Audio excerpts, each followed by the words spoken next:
जैन मंदिर समोशरण का प्रतीक होता है। समोशरण में जहाँ भगवान विराजमान होते हैं वहाँ देवकृत अतिशय में एक आता है कि जात्य बैर में भी बैर नहीं रहता। जात्य बैर वो कहलाते हैं जो जन्म से एक दूसरे के बैरी होते हैं, वो भी अपने बैर को भूल जाते हैं। जैसे सर्प और नेवला है, स्वान और बिल्ली, ऐसे जो है जानवर जो जन्म से बैरी होते हैं, वो भी समोशरण में अपने बैरी के प्रति मित्रता का भाव धारण कर लेते हैं। तो समोशरण में जहाँ मंदिर को भी समोशरण कहा तो इसलिए अपन यहाँ पर 3 परिक्रमा करते हैं। जैसे भगवान वहाँ पर चतुर्मुखी होते हैं, वहाँ पर चारों ओर जाकर के जो है परिक्रमा करते हुए भगवान को निहारता है, उसी का प्रतीक ये मंदिर है। तो अपन यहाँ पर भी 3 परिक्रमा समोशरण के मान करके करते हैं। तो अपन जब समोशरण में आए हैं तो अपने लिए कोई भी जो है बैर का भाव किसी के प्रति नहीं रहना चाहिए। यदि अपने को मंदिर में आने के बाद में भी बैरी कोई नज़र आता है और उसमें यदि अपनी कषाएं प्रकट हो जाती हैं तो इसका मतलब है कि हमने आज तक समोशरण मंदिर में प्रवेश नहीं किया, यानी हमने भगवान नहीं माना। तो भगवान नहीं माना तो फिर हमारी जो सब आराधनाएं आती हैं वो जो है केवल प्रदर्शन की चीज़ें रह गईं, अपन ने उसका सही लाभ नहीं उठाया। कैसा प्रभाव पड़ता है समोशरण का कि 2 राजाओं के बीच में युद्ध हुआ। युद्ध का कारण था कि उसकी पुत्री के लिए प्रस्ताव भेजा था और उसने ठुकरा दिया, और कारण उसका ये था कि उसको पता पड़ गया था कि उसकी पुत्री पटरानी बनेगी चक्रवर्ती की। तो जब चक्रवर्ती की पटरानी बनेगी मेरी पुत्री, तो फिर और किसी राजा के लिए मैं क्यों दूं? और उसने उसके ऊपर चढ़ाई कर दी और युद्ध में ऐसा हुआ कि लड़की का जो पिता था वो मरण को प्राप्त हो गया। उसके भाई ने सोचा था पहले कि युद्ध में क्या हो जाए, कोई भरोसा नहीं रहता। वो अपनी बहन को लेकर के जंगल में चला गया और जंगल में ही वहाँ उसके लिए सगर चक्रवर्ती, दूसरे चक्रवर्ती जो हैं वहाँ पर मिल गए और उनका विवाह हो गया। जब चक्रवर्ती का साला बन गया तो उसका रुतबा तो बढ़ना ही था। कहते भी हैं कि सारी खुदाई एक तरफ और जोरू का भाई एक तरफ। तो उसने जो है कि मैं प्रतिशोध के भाव से भरा हुआ हूँ, उसने मेरे पिता को मारा है, मैं उसको नहीं छोड़ूंगा।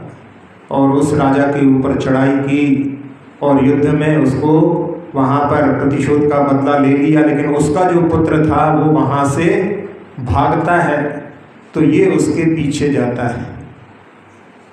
नीति कहती है कि भागते हुए शत्रु का पीछा नहीं करते, तो लोग उसको रोकते हैं तो वो कहता है कि मैं तो ये देखने जा रहा हूँ जब मेरा जीजा जो है चक्रवर्ती है तो इसको कौन शरण देगा, और वो उसके पीछे पीछे जाता है। नीति का वहाँ पर भाव ऐसा है कि जहाँ यदि किसी के पीछे जो भाग रहा है उसके पीछे कोई जा रहा है और यदि उसको ऐसा एहसास हो जाए कि अब मृत्यु निश्चित है तो पलट करके उसमें भी जो है वीरता जो है प्रकट हो सकती। मरण के समय में ऐसी स्थिति में जिसके पास में साहस नहीं हो वो भी पलट में जो है बहुत तेज वार कर सकता है।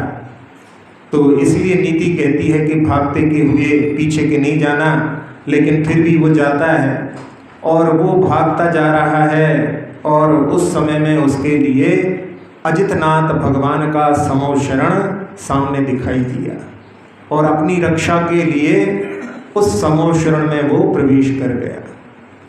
जहाँ 20,000 सीढ़ियाँ रहती हैं उस पर थोड़ी ही देर में जो है जीव ऊपर पहुँच जाते हैं, उनके लिए कोई पीड़ा नहीं होती। वो समोशरण का माहात्म्य है और वो सारी बीच में जो भूमियाँ थीं उन सबको वो छोड़ता हुआ, और जहाँ अष्टम भूमि होती है जहाँ पर अरहंत भट्टारक विराजमान होते हैं वो वहाँ पर पहुँचता है और भगवान के दर्शन करते हुए इतना जो है भक्ति में तल्लीन हो जाता है कि मैं भाग करके आया हूँ, किसी से डर करके आया हूँ, कोई मेरा पीछा कर रहा है, ये सब भाव उसके तिरोहित हो गए, दूर हो गए और भक्ति में इतना तल्लीन हो गया। इधर जो है जो कहाँ इसको शरण मिलेगी, कौन इसको शरण देगा, ऐसा सोच करके पीछे पीछे आने वाला वो भी जो है वहाँ पर आगे बढ़ते बढ़ते और वो भी जब अष्टम भूमि में पहुँचता है तो वो भी वहाँ पर भगवान को देख करके उनकी भक्ति में लीन हो जाता है। जा करके दोनों, जहाँ मनुष्यों के कोठे होते हैं, 12 कोठों में एक मनुष्यों का कोठा होता है, उसमें जा करके पास पास में बैठ गए। दोनों बैरी पहले थे लेकिन अब जो है पास पास में बैठे हुए हैं और वहाँ सगर चक्रवर्ती भी हैं। वो पूछते हैं कि इन दोनों में बैर क्यों रहा भगवान से, तो वो कहते हैं कि पूर्व में भी इनका जो है बैर था, पूर्व भव का बैर जो है इस भव में भी इनका, क्योंकि बैर को जो पाल करके रखते हैं भव भव में पीड़ा देने वाला होता है। तो पहले जो है फिर पूछते हैं कि ये हमारे साले के प्रति हमारा विशेष स्नेह क्यों है, तो भगवान बतलाते हैं कि पूर्व में तुम पढ़ाने वाले थे, पाठी थे और ये दोनों ही तुम्हारे पास पढ़ते थे।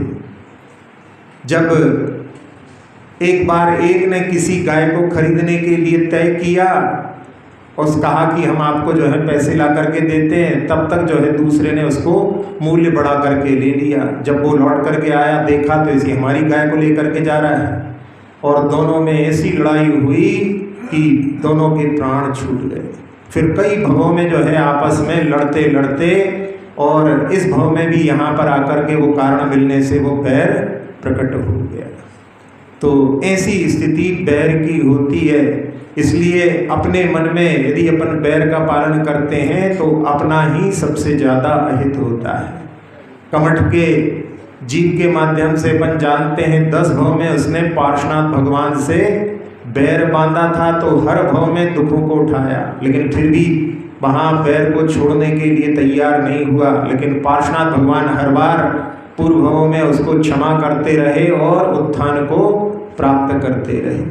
और बाद में जब पार्श्वनाथ मुनिरावस्था में थे तब भी उसने उपसर्ग किया और उस उपसर्ग में भी उनके लिए केवल ज्ञान की प्राप्ति हुई। बाद में फिर वो जो है उनकी शरण में आता है। इस प्रकार की गांठें अपने मन में रहती हैं तो वो जो है गांठें शरीर के अंदर भी पड़ जाती हैं। कैंसर आदि रोग भी जो बैर आदि को पालन करते हैं उनके शरीर में भी जहाँ पर कई प्रकार के रोग उत्पन्न हो जाते हैं।